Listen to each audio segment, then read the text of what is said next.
As the Ford F-150 rumbled toward the security checkpoint of Naval Amphibious Base Coronado, I instinctively slid my hand into my blazer pocket. My fingers grazed the cool, familiar edge of my blue military ID, ready to present it to the sentry. "Put that thing away." My father, sitting in the passenger seat, suddenly lunged across the center console. He snatched the card from my hand and threw it aggressively onto the floorboard. "Don't you dare embarrass Caleb. I told you, today you are just a guest. You are not some failed enlistee showing off a low-level staff badge." My hand hung suspended in the air, empty and trembling. My knuckles turned white as I gripped the steering wheel, forcing the bile of anger back down my throat. I didn't look down at the floor, where my dignity was currently lying under the heel of his dusty work boot. "Mark my words," he hissed, adjusting his collar. "If anyone asks, you're a secretary. Don't let them know the Rileys have a quitter in the family." I swallowed the metallic taste of blood from biting my cheek and nodded. My poor deluded father didn't know that the card he just tossed wasn't a staff badge. It was a Rear Admiral's identification. It was the only card in this truck that had the authority to command the entire fleet, anchored just beyond that fence. I exhaled slowly, a practiced breath I learned in officer candidate school to lower my heart rate, and bent down at the waist. The cab of the truck smelled like stale coffee and the distinct, earthy odor of Ohio mud that seemed to follow my father everywhere. My fingers brushed against the rubber floor mat, searching. There it was. My ID card was wedged pitifully between a crushed, sticky Mountain Dew can and the heavy, mud-caked tread of his Timberland work boots. He didn't even have the courtesy to shift his leg. He just sat there, staring out the window at the Pacific Ocean, occupying as much space as possible. "Hurry up with it," he grumbled, his eyes fixated on the Navy flags snapping violently in the wind outside. "Don't let the guards see you digging in the trash like a raccoon." I hooked the card with my fingernail and pulled it free. I used the sleeve of my blazer to wipe away a smear of gray dirt from the plastic. The face in the photograph looked back at me, stern, focused, the face of a woman who managed billion-dollar budgets and classified operations. But here, in this cab, she was covered in grit. I didn't put the lanyard around my neck. Instead, I shoved the card deep into my trouser pocket, burying it next to my lint and loose change. It felt like I was personally conducting a funeral for my own identity. We rolled past the sentry. I handed over my civilian driver's license with a forced, tight-lipped smile. The young sailor waved us through, oblivious to the fact that a flag officer was driving the vehicle. As the base opened up before us, revealing the pristine, manicured lawns and the looming gray hulls of warships in the distance, Dad cleared his throat. I knew that sound. It was the preamble to a sermon. "You know, Teddy Roosevelt had it right," he announced, his voice booming in the confined space. He loved the sound of his own voice almost as much as he loved the idea of war. He said the credit belongs to the man who is actually in the arena, the man whose face is marred by dust and sweat and blood. He turned his body, slapping the empty leather seat behind him where my brother, Caleb, would usually be sitting. "That is your brother, Amelia. That boy is a warrior. He strives valiantly." Dad paused for effect, then looked at me in the rearview mirror. His blue eyes, usually so warm when looking at Caleb, were sharp as a razor when they found mine. "And you are the critic. You're the cold, timid soul who knows neither victory nor defeat. You sit in the stands, clean and safe, pointing out how the strong man stumbles." Every word was a nail driven into my chest. I kept my eyes on the road, watching the yellow lines blur. The arena, I thought bitterly. He had no idea. My arena didn't have cheering crowds. My arena was a windowless room in the Pentagon called a SCIF, where the air was recycled and the decisions I made determined whether thousands of men like Caleb lived to see another sunrise. But to Frank Riley, if you didn't have mud on your boots, you weren't working. "Frank, please, don't start on her." My mother's voice floated from the back seat. It was frail, barely audible over the hum of the engine. I glanced in the mirror. Mom was making herself as small as possible, gazing out the window at the passing barracks. That was her contribution to my defense for the last 40 years, a polite request for a ceasefire that she knew would be ignored. Dad let out a short, dismissive laugh. You coddled her, Mary. That's the problem. And look at the result. What has she done for the Riley name? 42 years old. No husband, no kids. Just some vague paper-pushing job in D.C. filing memos. Mom went silent. I saw her hand dip into her purse and pull out her rosary beads. Her thumb moved rhythmically over the plastic crucifix. Hail Mary, full of grace. Her silence was worse than his insults. His words were just noise, but her silence was a confirmation. It told me that in this war, I was entirely, utterly alone. I gripped the steering wheel tighter, reciting a different verse in my head. Matthew 6:4, Your Father who sees in secret will reward you. It was the only shield I had left. We pulled into the visitor parking lot near the parade deck. The asphalt was radiating heat. Before the engine even fully cut out, Dad had popped his door open, energized by the proximity to military greatness. And there he was. Caleb. My little brother stood near the entrance, looking like a recruiting poster in his dress whites. The uniform was crisp, the fabric blindingly bright in the California sun. Dad! Caleb yelled, waving. My father moved with a speed I hadn't seen in years. He practically leaped from the truck, bypassing me completely to wrap Caleb in a bone-crushing bear hug. There he is! There's my seal! I stepped out of the truck, the heat hitting me instantly. I walked around to the trunk to get our things, but Dad was already there. He grabbed the cooler full of water bottles and the heavy professional camera bag he had brought. He didn't hand them to me. He threw them at me. I caught the camera bag against my chest with a grunt, the strap tangling around my arm. The cooler slammed against my hip. Hold these, Amelia, he ordered, not even looking at me. His eyes were locked on Caleb, glowing with adoration. Your brother's hands are for holding a rifle and accepting medals, not for hauling water. At least make yourself useful for once. I stood there, weighed down by 50 pounds of gear, looking like a hired porter. Dad put his arm around Caleb's shoulders, and Mom fell in step beside them. They began walking toward the parade field, a perfect triad. So, tell me about Hell Week again, I heard Dad say as they drifted away. I adjusted the heavy strap cutting into my shoulder, the dust from the floorboard still on my fingers. I took a deep breath, swallowed the lump in my throat, and began to follow them, keeping a respectful 10 paces behind. Just a guest. Just a spectator. Just a ghost. The bronze statue of the naked warrior stood imposing on its concrete pedestal, a silent sentry overlooking the Pacific Ocean. It was the holy grail for every family visiting the Naval Amphibious Base. The statue, a tribute to the World War II frogmen, who were the forefathers of the modern SEALs, was the obligatory backdrop for graduation photos. The air here was salty and thick with the sound of seagulls and distant boat engines.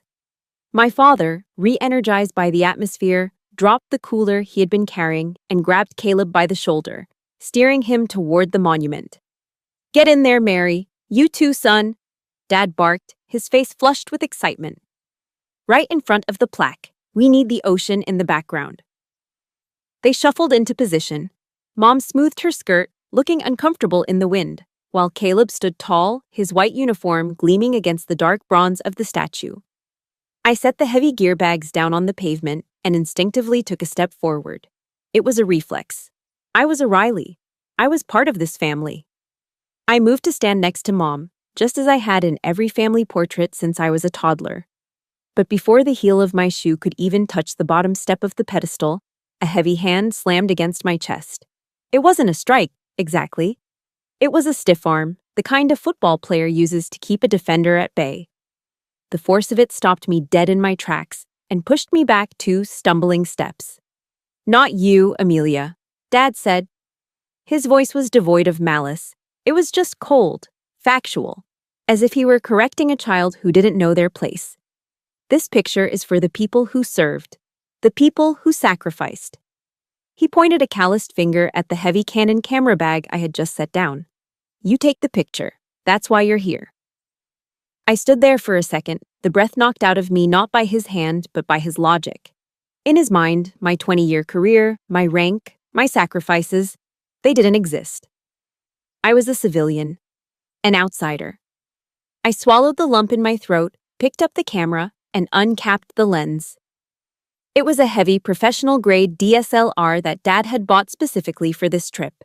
I lifted it to my face, grateful for the black plastic body that hid my expression. I twisted the focus ring. The image in the viewfinder blurred, then snapped into razor-sharp clarity. It was a perfect American family. The proud, blue-collar father, the devoted, silent mother, the hero son. Framed perfectly against the blue sky and the bronze warrior. It was a complete picture. It didn't need me. "Smile!" Dad shouted, puffing out his chest. "Look like a warrior, Caleb." I pressed the shutter button. Click. I took another. And another.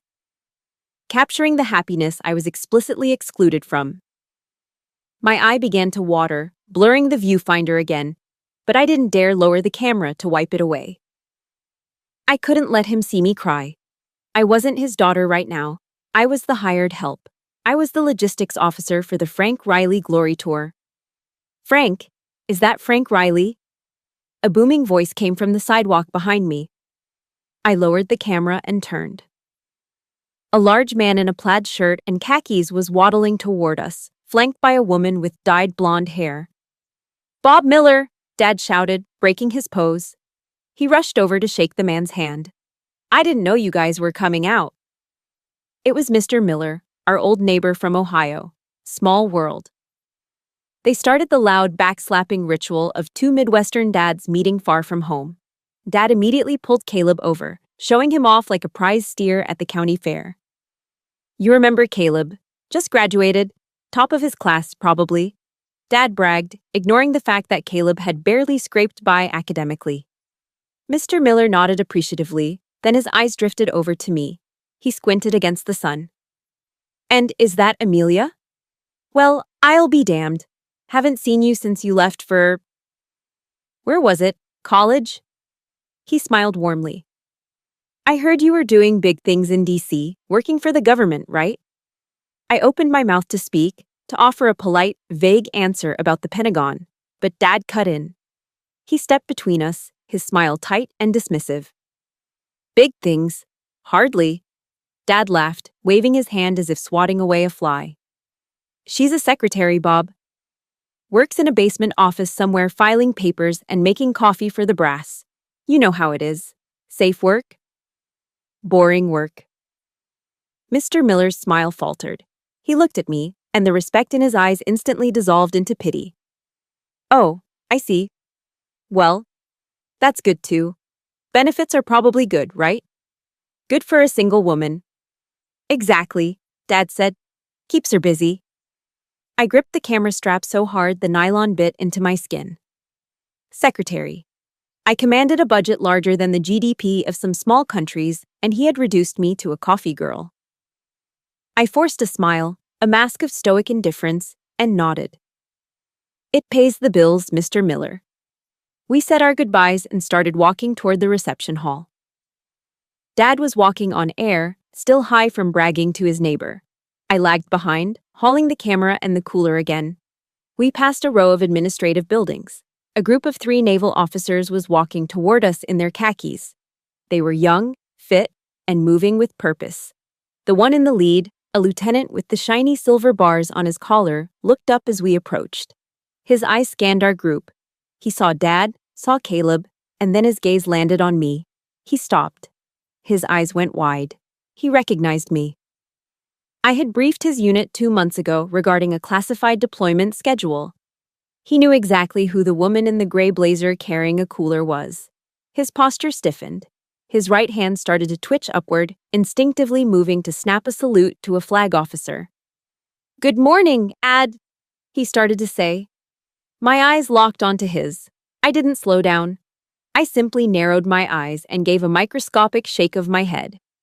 "Don't you dare!" my eyes screamed. "Not now." The lieutenant froze. He was smart. He saw the civilian clothes, the heavy bags, the oblivious family. He understood the order. He swallowed the word, Admiral, dropped his hand, and awkwardly looked at the ground, sidestepping us as he hurried past. Dad, who had been watching the interaction, let out a snort of derision. "Did you see that, Amelia?" he sneered, shaking his head. That officer didn't even look you in the eye. He almost bumped into you. He gestured around the base, encompassing the ships, the flags, and the sailors.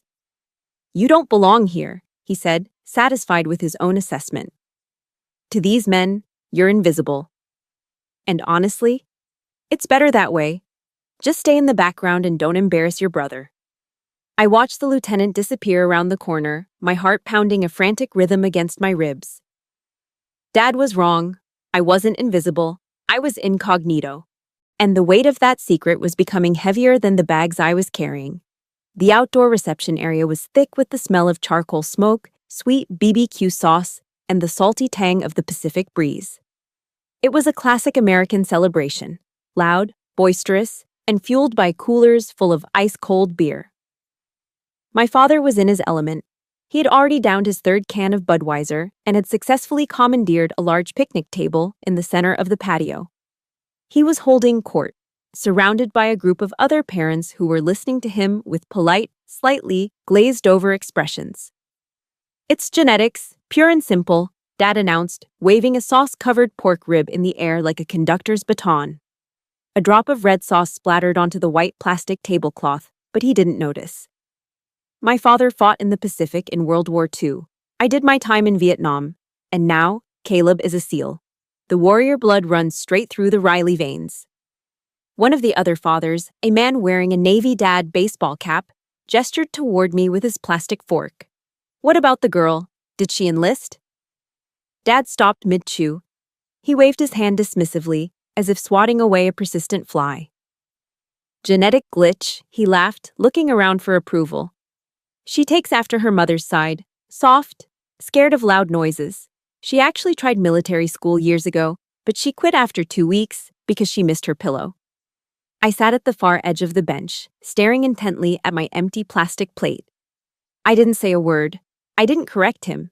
I didn't mention that I had graduated valedictorian from the Naval Academy, or that the military school he was referring to was a 2-week summer camp I attended when I was 12. Caleb returned to the table then, balancing a large tray of food. He set a plate in front of Dad. A massive slab of ribs, glistening with glaze, and a heap of coleslaw. He gave Mom a sensible plate of grilled chicken salad. Then, he looked at the last 2 plates. One had a nice cut of brisket, the other held a hamburger that had clearly been left on the grill too long. Half of it was charred black, and a scoop of cold, limp fries. Caleb hesitated, his hand hovering over the brisket. He looked at me, then at the meat.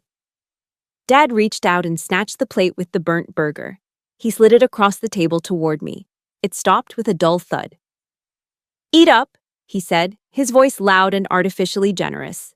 The ribs and brisket ran out. Besides, you sit in an air-conditioned office all day, Amelia. You don't want to get fat. Leave the protein for Caleb. He needs the muscle to defend this country. You just need enough strength to type on a keyboard. I looked at the charred puck of meat. I picked it up, feeling the dry, hard crust against my fingertips.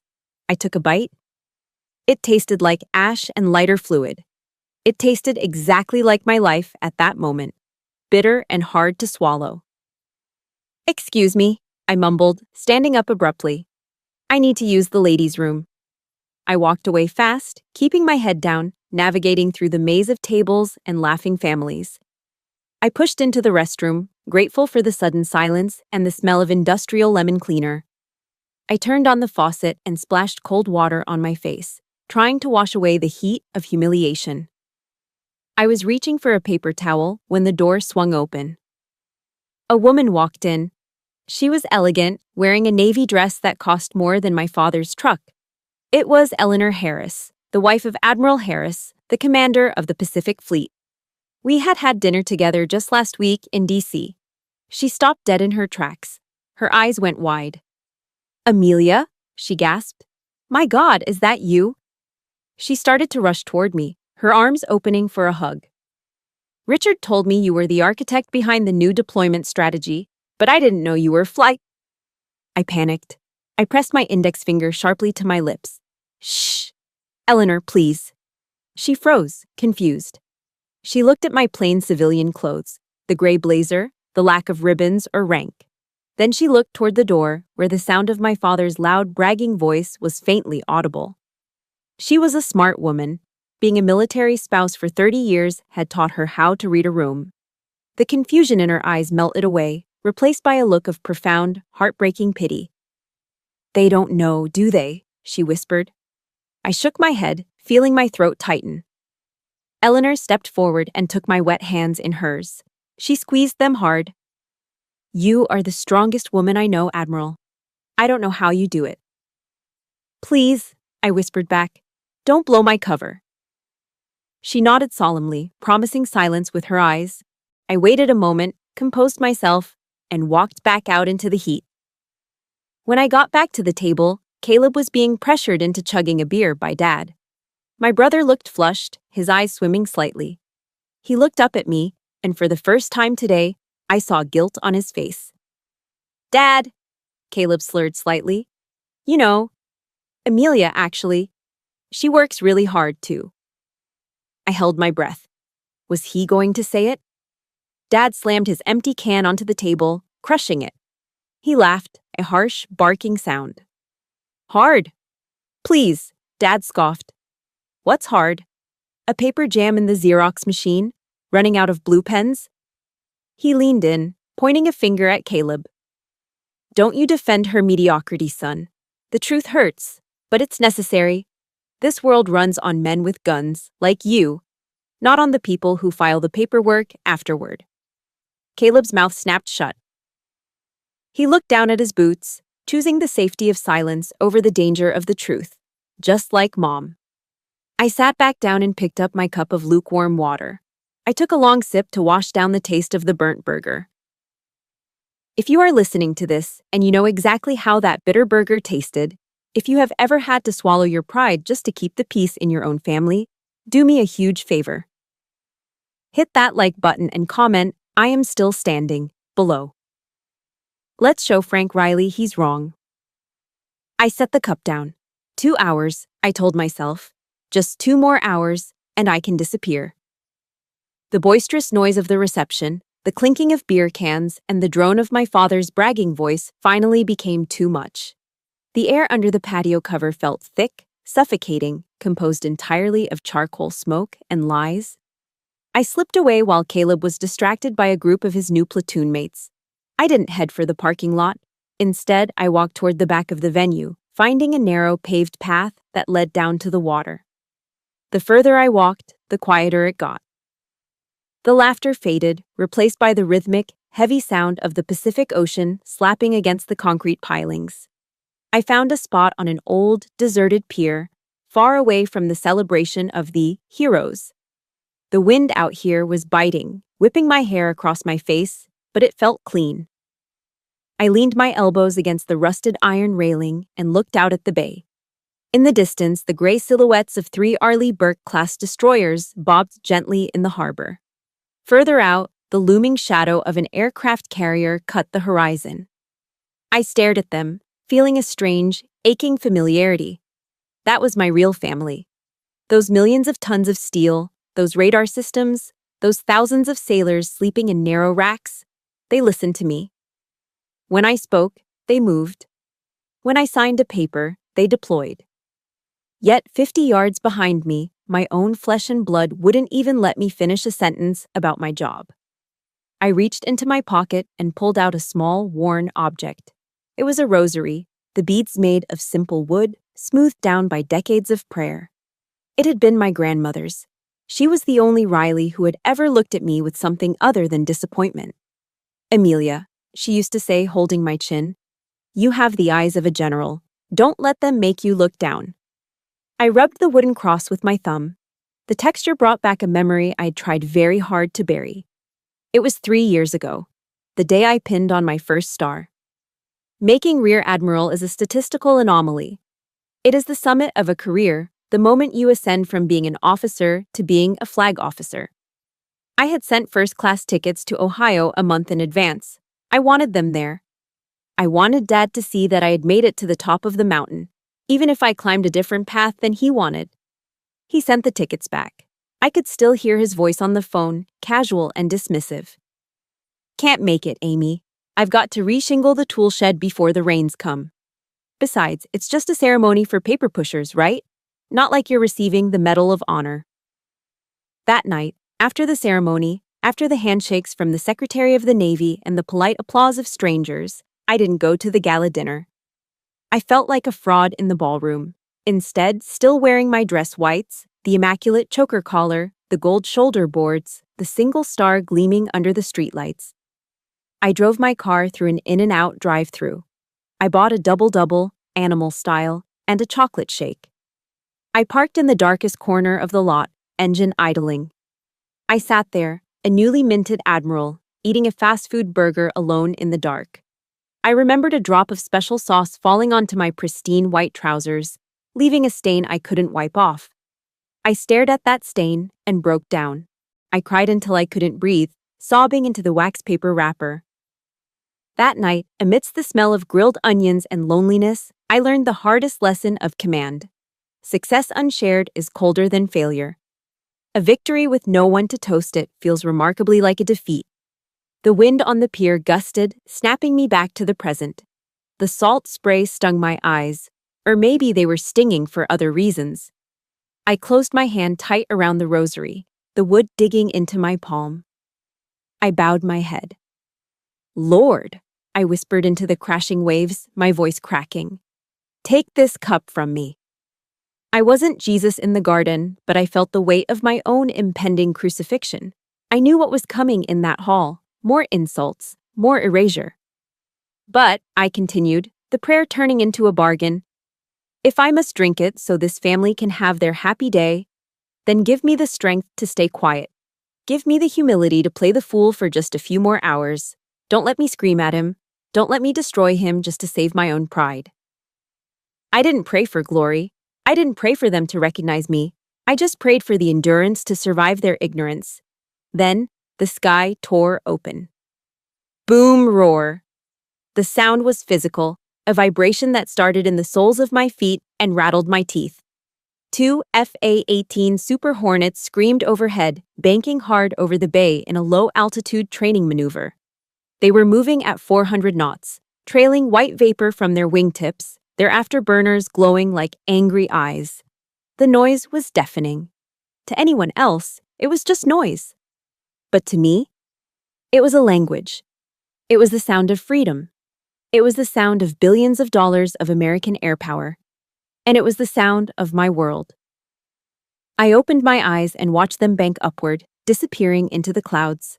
My heart, which had been beating with the erratic rhythm of anxiety, suddenly steadied. It synced with the fading roar of the jets. I am not a secretary, the rhythm beat.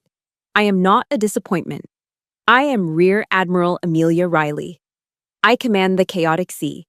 I can certainly handle one insecure old man. I put the rosary back in my pocket. I smoothed down the front of my gray blazer, brushing off imaginary lint. I squared my shoulders, adjusting my posture until my spine was a rod of steel. The sad, lonely woman who ate burgers in the dark was gone. She stayed on the pier. The woman who turned back toward the reception hall was different. I checked my watch. The graduation ceremony, the main event, was starting in 20 minutes. "All right, Dad," I whispered to the empty air. "Let's finish this." I turned on my heel and marched back toward the noise, my head high, walking with the stride of someone who owns the ground beneath her feet. The auditorium was a cavernous space, chilled by aggressive air conditioning and smelling faintly of floor wax and nervous sweat. It was packed to capacity. Every seat was filled with proud parents, wives, and girlfriends, a sea of Sunday bests and patriotic lapel pins. The front 3 rows were cordoned off with velvet ropes. These were the VIP seats, upholstered in plush red fabric, reserved for the families of the graduating class and high-ranking guests. My father, energized by the grandeur of the event, practically marched Mom down the center aisle.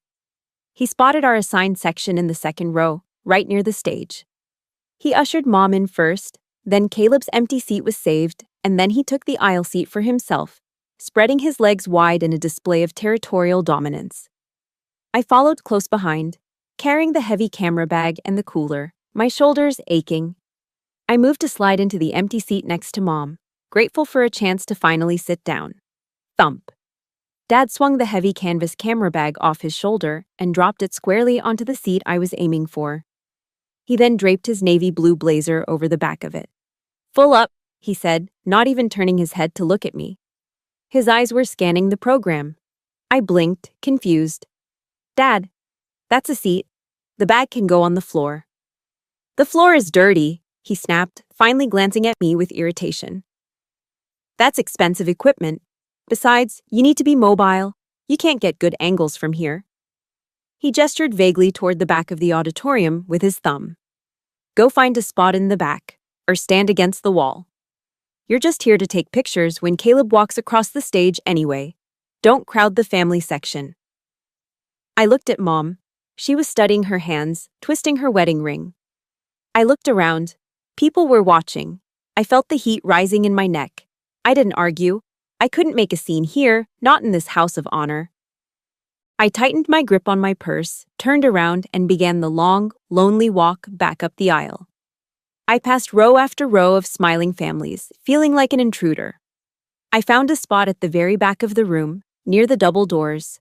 I leaned against the cold plaster wall, standing next to a teenage usher and two Secret Service agents who were scanning the crowd.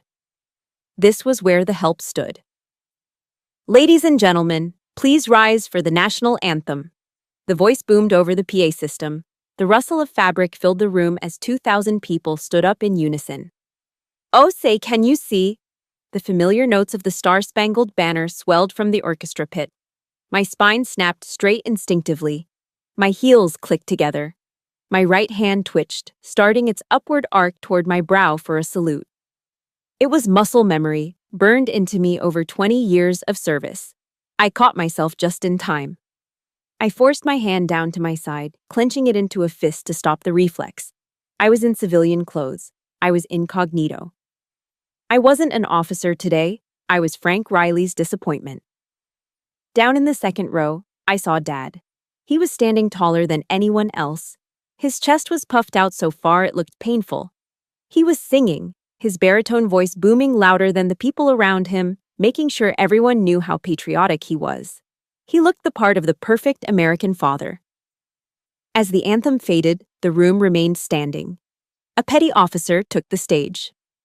"The SEAL ethos," he announced. 200 young men in dress whites shouted in unison. Their voices shook the walls. "In times of war or uncertainty, there is a special breed of warrior ready to answer our nation's call. I will never quit. My nation expects me to be physically harder and mentally stronger than my enemies." Dad turned his head. He looked all the way to the back of the room, searching for me. When he found me standing against the wall, he locked eyes with me. He didn't smile. He just nodded slowly, as if to say, "Do you hear that? That is what you are not." We sat down. The base commander, a captain with a chest full of ribbons, took the podium. He began a speech about the silent professionals, the men who work in the shadows, the sacrifice that goes unnoticed. I watched Dad lean over to the man sitting next to him, a stranger. Dad pointed to the stage, then gestured back toward me. I couldn't hear the words, but I could read his lips perfectly. "That's my boy up there. My girl. No, she likes the easy life, paperwork." The stranger chuckled and looked back at me with a sympathetic shake of his head. I felt like I was being suffocated. The air in the room felt thin. He was slandering me in my own church, desecrating my service in the very hall where I had sworn my oaths. I wanted to leave. I wanted to push through those double doors and drive until the ocean ran out. But I stayed. I stayed because I was a Riley, and we didn't run. I stayed because I was a stoic, and I could endure this. And now, the announcer's voice cut through my internal spiral. "It is my distinct honor to introduce the commander of Naval Special Warfare Command, Lieutenant General Michael Vance." The room went deathly silent. This was the main event. General Vance walked onto the stage. He was a legend, a 3-star general who had seen combat in 3 different decades. He moved with the predatory grace of an old eagle. He didn't approach the podium immediately. Instead, he walked to the edge of the stage. He didn't look at his prepared remarks. He looked at the audience. His eyes, sharp and intelligent, began to scan the crowd. He was looking for something, or someone. He looked at the VIP section. He looked right past my father, who was practically vibrating with excitement. He looked past the captains and the majors. His gaze swept up, over the heads of the crowd, all the way to the back of the room. And then, he stopped. Across 100 feet of crowded auditorium, the general's eyes locked onto mine. He froze. His brow furrowed slightly, a flicker of genuine surprise crossing his stoic face. He squinted, confirming what he was seeing. Then the surprise evaporated, replaced by a look of intense, profound recognition. My breath hitched in my throat. The air conditioner hummed, but for me, the world had gone silent. He saw me. He really saw me. And I knew, with terrifying certainty, that the silence was about to be broken. General Vance did not look down at the prepared speech on the podium. He stood there for a long, uncomfortable moment, his hands gripping the edges of the lectern until his knuckles showed white. He leaned forward, and a sharp, high-pitched screech of feedback from the microphone sliced through the silence, making half the room flinch. The general didn't apologize for the noise. He just stared out at the sea of faces, his expression unreadable. Before we proceed with commissioning these new warriors, Vance's voice rumbled through the speakers, deep and gravelly. I've noticed a significant breach of protocol. In the second row, my father perked up. He craned his neck, looking around excitedly. He leaned over to Mom, whispering loud enough for me to hear from the back of the room. Protocol, Dad muttered, nodding sagely. Bet a senator just walked in, or maybe the Secretary of Defense. Watch, Mary, someone big is coming. He smoothed his tie, readying himself to be in the proximity of power. He had no idea the power was already in the room, standing 40 feet behind him against a cold plaster wall. This unit is trained to identify threats and assets in high-stress environments, General Vance continued, his eyes still scanning the back of the room. But today, it seems we have failed to recognize our own chain of command. The room went deadly quiet. You could hear the hum of the air conditioning vents. Then, General Vance raised his right arm. He pointed a single, steady finger directly over the heads of the VIPs, over the heads of the officers, straight at the back corner near the exit doors. Straight at me. I am honored to recognize the presence of the architect behind our current Pacific defense strategy, a woman who taught me everything I know about naval intelligence operations, Vance said, his voice swelling with authority. Welcome ashore, Rear Admiral Amelia Riley. The name hit the room like a physical blow. For a split second, there was absolute silence. The kind of silence that follows a gunshot before the echo registers. My father froze. His body went rigid, as if his spine had fused into a solid bar of iron. He didn't turn around immediately. He couldn't. His brain was trying to process a reality that contradicted his entire existence. Slowly, painfully, like a rusted turret traversing on a tank, Frank Riley turned in his seat. He looked past the velvet ropes. He looked past the rows of strangers. He looked all the way back to the shadow against the wall. His mouth fell open. His eyes were wide, round discs of pure, unadulterated shock. He looked like he was seeing a ghost. But the general wasn't done. Captain, Vance barked at the commanding officer on stage. The captain snapped to attention. He took a breath that expanded his chest, and then, with a voice that could shatter glass, he bellowed the most powerful command in the Navy. Attention on deck. Kaboom! It wasn't a sound. It was an earthquake. In a single, synchronized motion, 200 graduating SEALs on the stage and dozens of high-ranking officers in the audience surged to their feet. 400 heels slammed into the wooden floorboards at the exact same millisecond. The sound reverberated through my ribcage, a thunderclap of discipline and respect. The entire auditorium became a sea of white and khaki uniforms, turning as one. They weren't facing the stage anymore. They were facing me. 250 hands snapped up. The air whistled as they cut through it. It wasn't a casual wave. It wasn't the half-hearted gesture of a neighbor. It was a rigid, razor-sharp salute. Every spine was straight, every chin was tucked, every eye was locked onto the secretary in the gray blazer. I peeled myself away from the wall. I didn't need the shadows anymore. I stepped into the aisle, standing in the pool of light, I squared my shoulders, lifting my chin. I looked through my glasses, scanning the faces of the men who were currently offering me their unconditional obedience. I saw Caleb up on the stage. His face was drained of blood, pale as his uniform. He was saluting, his hand trembling slightly against his brow, his eyes wide with a mixture of terror and awe. And then I looked down at the second row. Frank Riley was the only man sitting down. He looked small. He looked withered. His hand, which had been holding his iPhone to record Caleb, went limp. Clatter. The phone hit the floorboards, sliding under the seat in front of him. He didn't reach for it. He couldn't move. He was staring at me and then looking back at the 3 silver stars on General Vance's shoulder, and then back at me. The math finally worked in his head. The paperwork, the office job, the secretary. The lie he had told himself, the lie that I was a failure so he could feel like a success, shattered into a million jagged pieces. His face turned a deep, violacious red. It started at his collar and flooded up to his hairline. It wasn't anger. It was shame. A thick, suffocating shame that seemed to shrink him physically. He slumped in his chair, pulling his arms in, trying to make himself disappear between the standing giants who were saluting his daughter. For 40 years, Frank Riley had been the loudest man in every room. But in this hall of heroes, under the weight of the truth, he was finally, blissfully silent. If you felt a shiver down your spine when those heels hit the floor, and if you believe that the truth always comes out in the end, do me a favor. Hit that like button right now and comment, respect, below. Let's show Frank Riley that we see exactly who the real hero is. I held the gaze of the room for one heartbeat longer. Then, slowly, deliberately, I raised my right hand. I didn't smile. I simply returned the salute. I held the salute for exactly 3 seconds, long enough to acknowledge the respect, short enough to remind them that there was still work to be done.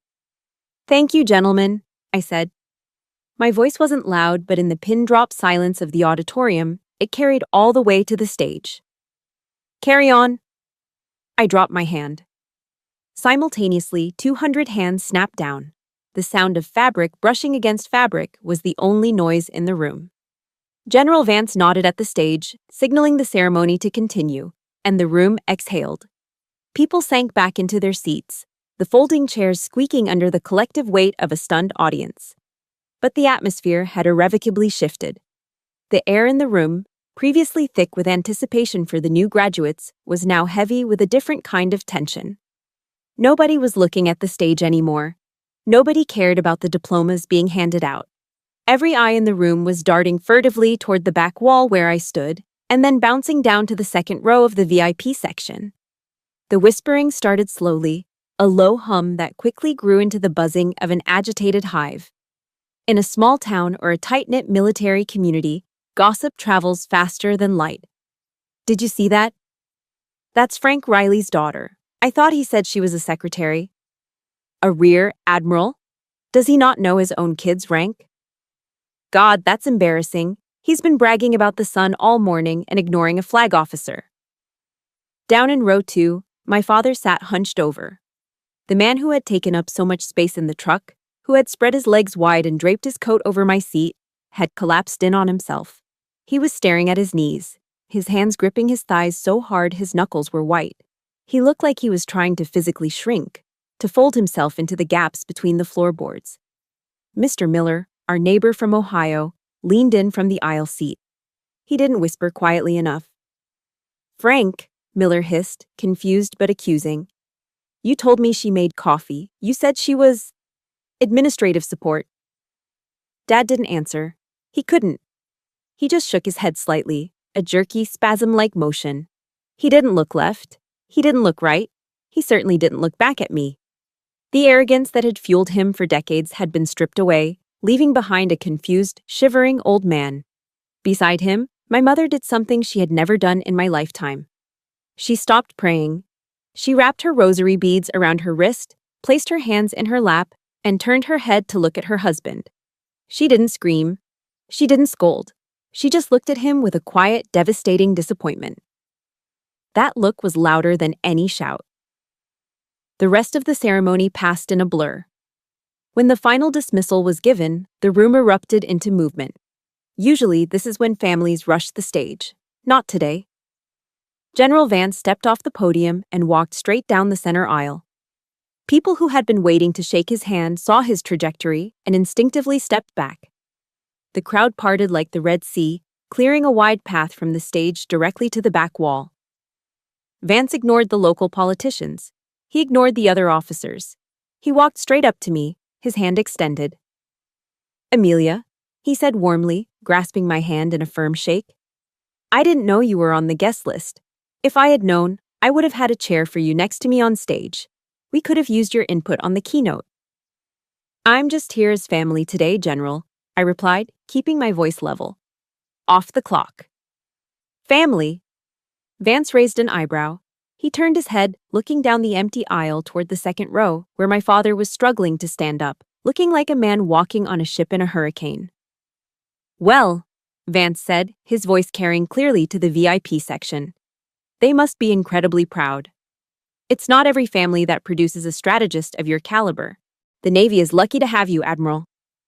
The words hit my father like physical blows. Proud, strategist, Admiral. Frank Riley stood up, swaying slightly. He grabbed his coat, clutching it to his chest like a shield. He didn't look at the general. He looked like he wanted to run, to flee the scene of his public execution. "Excuse me, sir," I said to Vance. "I should go see my brother." Vance nodded respectfully and stepped aside. I didn't have to go far. Caleb was already running toward me. He had jumped off the stage, bypassing the stairs. He still held his diploma in one hand and his trident pin in the other. He ran right past Mom. He ran right past Dad, who had half raised a hand as if expecting a high five. Caleb didn't even slow down for him. My brother skidded to a halt in front of me, his chest heaving, sweat dripping down his forehead. He looked at me with wide, terrified eyes. "Amelia," he stammered. He looked at my civilian clothes, then at my face, struggling to reconcile the sister he bullied with the officer his commander had just saluted. "Rear Admiral, I didn't." He started to raise his hand to salute, a reflex of his new training. I reached out and knocked his hand down gently. I stepped forward and pulled him into a hug. It wasn't a formal embrace. It was a sister holding her baby brother. I felt him shaking against me. "Congratulations, Caleb," I whispered into his ear. "You made it. Good job."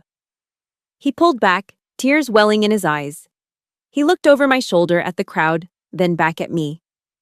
"I'm sorry," he whispered, his voice cracking. "I should have said something at the table. I should have told him. I was a coward." I gripped his shoulders, feeling the new muscle he had built over months of hellish training. "You're a SEAL now, Caleb," I said firmly, looking him dead in the eye. "We don't do cowardice, not anymore. You stand up for the truth, even when it's inconvenient. Understood?" "Hoo-yah," he whispered automatically. "Go see Mom," I said, releasing him. He nodded and turned away. I stood there alone for a moment near the exit. I looked past the crowd, past the curious stares of the Millers and the other parents. I saw my father. He was standing by the double doors, silhouetted against the bright California sunlight streaming in from outside. He was alone. No one was shaking his hand. No one was asking him about his war stories. His shoulders were slumped, and his head hung low. He looked like a deflated balloon, empty and pathetic. The rage that had been burning in my gut since the car ride this morning finally cooled. It didn't feel like victory. It felt like tragedy. I took a deep breath, adjusted my glasses, and walked toward the door. The silence in the room was deafening, but the storm outside was just beginning. The walk to the truck was a gauntlet of suffocating silence. Dad marched ahead, head down, shoulders hunched, ignoring the curious looks from the lingering families in the parking lot. Mom scurried behind him, clutching her purse like a life preserver. I brought up the rear, still carrying the heavy cooler and the camera bag that now felt like evidence of a crime. We reached the Ford F-150. I threw the gear into the truck bed with a little more force than necessary, thud, and climbed into the driver's seat. The moment the heavy doors slammed shut, sealing us inside the cab, The air pressure seemed to drop. It was the calm before the detonation. Dad didn't even wait for me to put the key in the ignition. You enjoyed that, didn't you?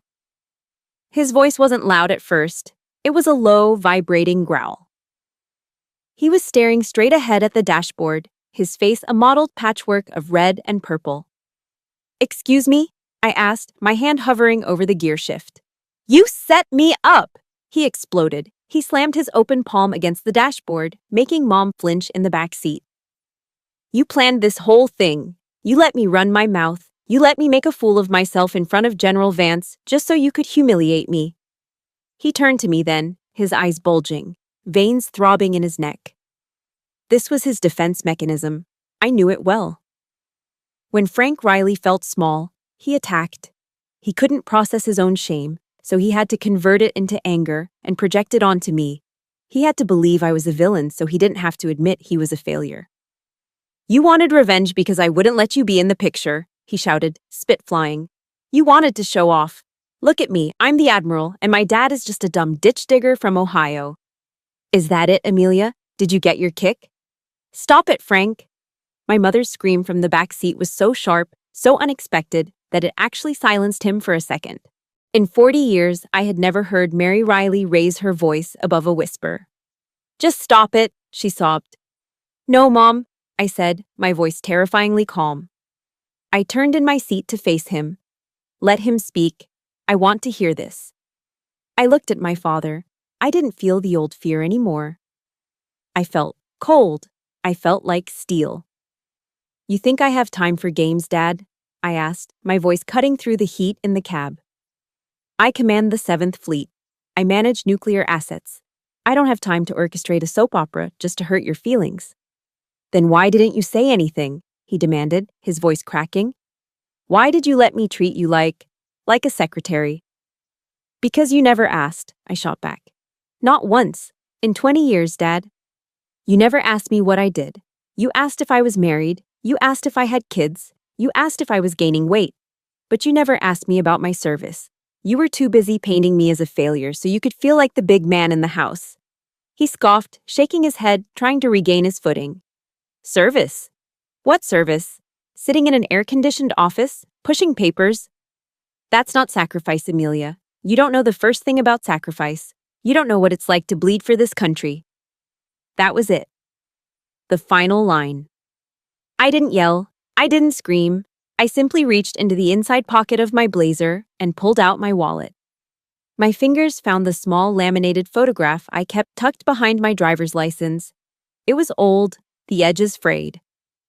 Look at it, I said, tossing the photo onto his lap. He looked down, confused. It wasn't a graduation photo.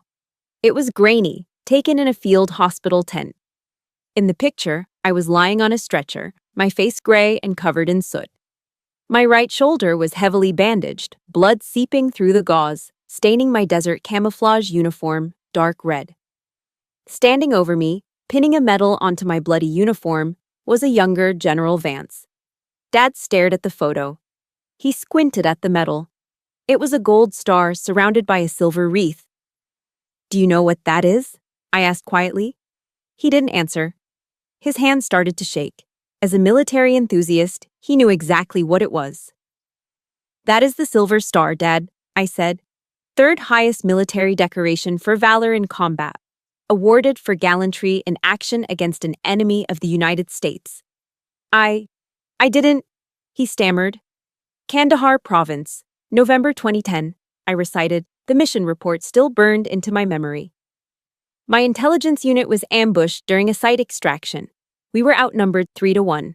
I took 2 rounds to the shoulder, but I returned fire.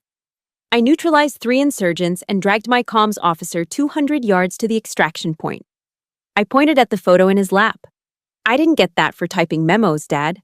I got that for killing men who were trying to kill us.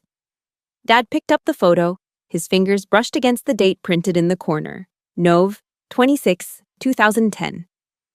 He froze. His eyes widened as the date registered. November 26th, he whispered. Thanksgiving, I said ruthlessly. Do you remember that Thanksgiving, Dad? You called me. I was in the hospital in Germany, recovering from surgery. But I couldn't tell you that because the mission was classified. I told you I was swamped with work. And you screamed at me.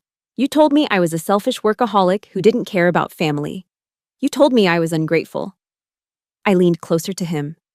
I was bleeding through my bandages while you were yelling at me about a turkey. The air went out of him. The anger, the bluster, the arrogance, it all evaporated, leaving behind a hollow shell. He looked at the photo, at the blood, at the metal, and then he looked at me. He really looked at me, seeing the faint scar on my neck that he had probably never noticed before. A silver star, he choked out. His face crumbled. The tears came instantly, overflowing his eyes and running down his weathered cheeks. It wasn't the polite crying of a funeral. It was the ugly, jagged sobbing of a man realizing that his entire worldview was a lie. He dropped the photo and slumped forward, burying his face in the steering wheel. His shoulders heaved violently. "Oh, God," he wept, his voice muffled against the leather. "Oh my God, Amelia, what have I done?" I sat back in my seat, watching him fall apart. The fire in my chest burned out, leaving only a dull, aching exhaustion. I didn't touch him. I didn't comfort him. Not yet. He needed to feel this. He needed to feel the full weight of the years he had stolen from us. "You didn't see me, Dad," I said softly, looking out the windshield at the ocean. "You never saw me." It was 11 o'clock at night. We found ourselves in the back corner of a Denny's just off the highway, the kind of place that serves as a sanctuary for weary travelers and broken families alike. The restaurant was mostly empty. The overhead fluorescent lights hummed with a low electric buzz, casting a sterile yellow glow over the red vinyl booths. The air smelled thick with the scent of cheap coffee, maple syrup, and industrial floor cleaner. A uniquely American perfume that somehow felt comforting in its familiarity. We had shed our armor.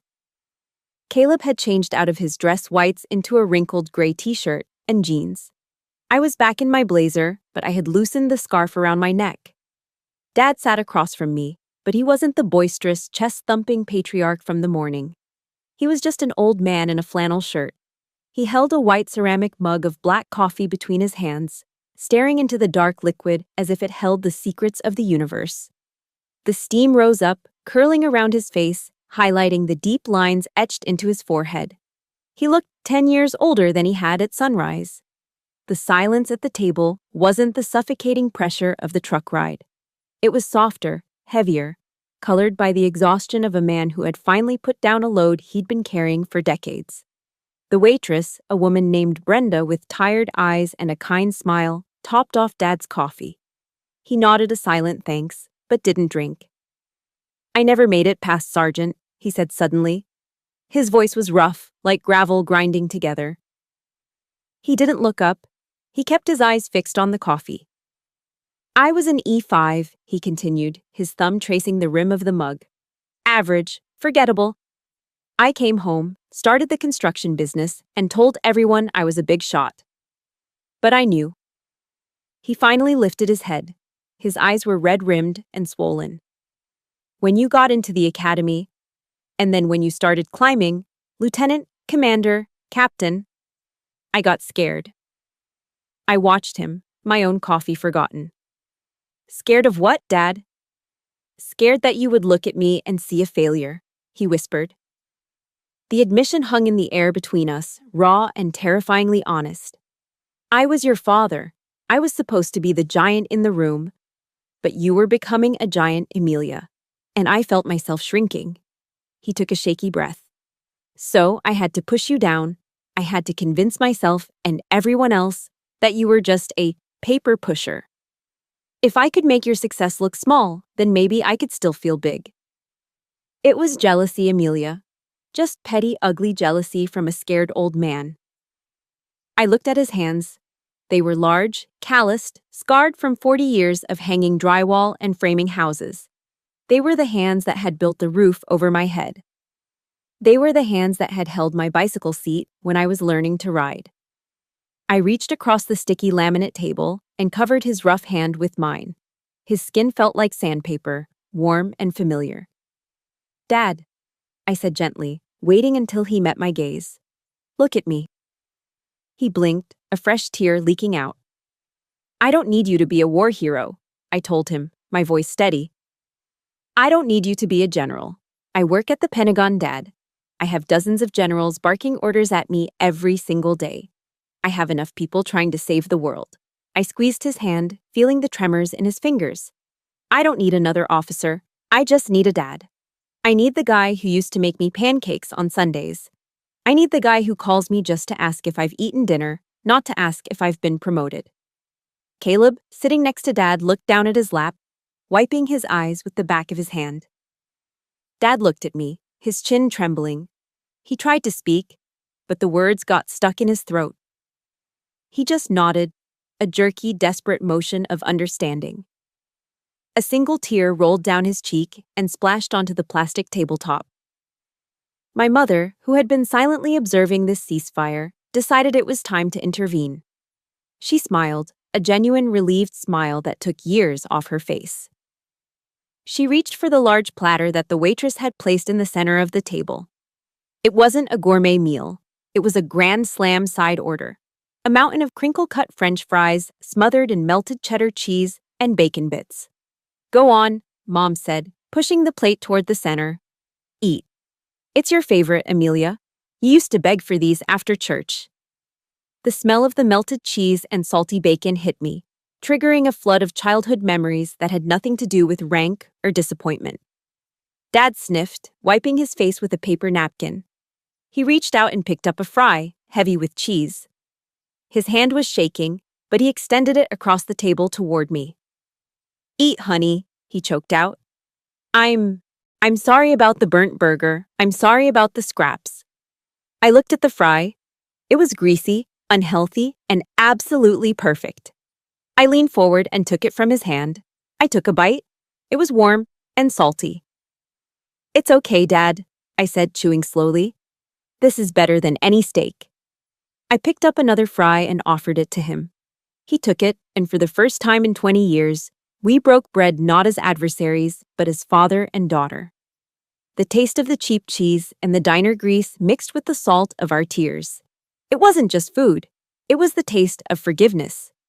The curbside drop-off at Terminal 2 of San Diego International Airport is usually a place of chaotic, hurried goodbyes. Cars double park, horns honk, and people rush to drag luggage out of trunks before the airport police wave them along. But as I put the truck in park and stepped out into the mild morning air, everything felt slow, deliberate. My parents were standing on the sidewalk with their luggage. Mom looked tired but peaceful, clutching a bag of souvenirs for the grandkids back in Ohio. Caleb gave me a quick, bone-crushing hug, whispered a final, "Thank you, sis," and grabbed the bags to head toward the check-in counter. That left me and Dad. He wasn't wearing the tight, uncomfortable suit he had worn to the ceremony yesterday. He wasn't wearing his construction flannel either. He was wearing a brand new navy blue t-shirt. The cotton was crisp, the fold lines still visible. He must have snuck into the Navy Exchange store on base while I was grabbing coffee this morning. He stood with his chest puffed out, but not in the arrogant way he used to. He stood so the white lettering on the left breast pocket was clearly visible to everyone walking past. Proud dad of a Navy Rear Admiral. He didn't say a word about it. He didn't point to it. He just wore it, quietly broadcasting the truth he had tried to bury for 20 years. It was his way of apologizing, a silent billboard of atonement worn right over his heart. Well, he said, clearing his throat, looking at the sliding glass doors of the terminal. I guess this is it? I guess so, I said. Flight leaves in 2 hours. Don't miss it. Usually this would be the part where he gave me a half-hearted, one-armed hug and told me to keep out of trouble or find a husband. But Frank Riley didn't move toward me. Instead, he took a step back. He looked down at his feet and shuffled them until his heels were touching. He straightened his spine, pulling his shoulders back, erasing the slump of old age. The crowd of travelers flowed around us, businessmen in suits, families going to Disney, backpackers. They were all in a hurry. But my father stood still, an island of discipline in a river of chaos. Slowly, with a hand that trembled slightly from age but moved with the muscle memory of a young man, he raised his right hand to his brow. He didn't look at me as his daughter. He looked at me as his superior officer. "Goodbye, Admiral," he said. His voice cracked on the title, thick with a mixture of regret and immense, overwhelming respect. I felt a lump form in my throat, hard and painful. I straightened my own posture, mirroring his stance. I wasn't wearing my uniform. I was in jeans and a blazer. But in that moment, we were both soldiers. I smiled, a genuine warm smile that reached my eyes. I raised my hand and returned the salute, sharp and precise. "Goodbye, Dad," I said softly. "Stay safe, Sergeant." His eyes widened slightly at the rank. I saw his chin wobble. For a man who felt he had failed because he never rose high enough, hearing his rank spoken with honor by a flag officer was the ultimate validation. He held the salute for a second longer, then nodded, turned sharply on his heel, and walked into the terminal without looking back. He couldn't look back. I knew he was crying again, and Frank Riley still had enough pride left to want to hide that from his commanding officer. I got back into the truck and merged onto the I-5, heading north toward the secure facility where I worked. The silence in the cab was different now. It wasn't empty, it was peaceful. 10 minutes into the drive, my phone buzzed on the center console. It was a secure line from the Pentagon. I tapped the hands-free button. "Riley." "Admiral, we have a situation developing in the South China Sea," a clipped voice said. "Satellite recon shows movement near the Spratly Islands. The chairman needs a briefing in 30 minutes. "I'm 10 minutes out," I replied, my voice shifting instantly into command mode. "Have the tactical assessment ready on my desk." "Aye, ma'am." The line clicked dead. Just like that, the family drama was over. The real world, the dangerous, complex world of geopolitics and naval strategy, was waiting for me. I would walk into a windowless room, surrender my phone, and spend the next 12 hours making decisions that would never make the evening news, but would keep the world spinning. Mr. Miller back in Ohio would probably still tell people I was a secretary. The neighbors would still wonder why Frank's daughter never came home for holidays. And as I looked at the road ahead, I realized something profound. I didn't care. I glanced at the dashboard. My military ID card was sitting there, catching the morning sun. It wasn't a heavy secret anymore. It was just plastic and a microchip. General MacArthur once said, "Old soldiers never die. They just fade away." But as I accelerated down the highway, I thought about a different kind of strength. For years, I thought strength was proving people wrong. I thought it was the roar of the jets or the snap of a salute. But I was wrong. Real strength isn't noise. Real strength is the ability to endure being misunderstood to protect the people you love, even when they are the ones misunderstanding you. It is the patience to wait until they are ready to see the truth. My father finally saw it. He finally understood. And that, more than the stars on my shoulder or the medals in my drawer, was the greatest victory of my career. We live in a world that is obsessed with noise. Everyone wants the credit, the applause, and the spotlight immediately. But my journey with my father taught me a different truth. Real value is quiet. Just because someone, even a parent, doesn't see your worth, it doesn't mean you are worthless. It just means they are looking through the wrong lens. If you are making sacrifices in the dark, if you are carrying a heavy load with no applause, please remember this. The truth doesn't need to scream to be heard. It just needs time. Stand your ground. Your salute is coming. Now, I want to turn the conversation over to you. I know many of you listening have walked in my shoes. You've been the invisible one at the family table, swallowing your pride just to keep the peace. Or maybe you represent the quiet strength in your own circle. I want to read your story. Tell me about your Emilia moment in the comments below. And if this story resonated with your heart, please do me a favor. Hit that like button and subscribe to the channel. Let's build a community where every silent hero finally gets heard. Until next time.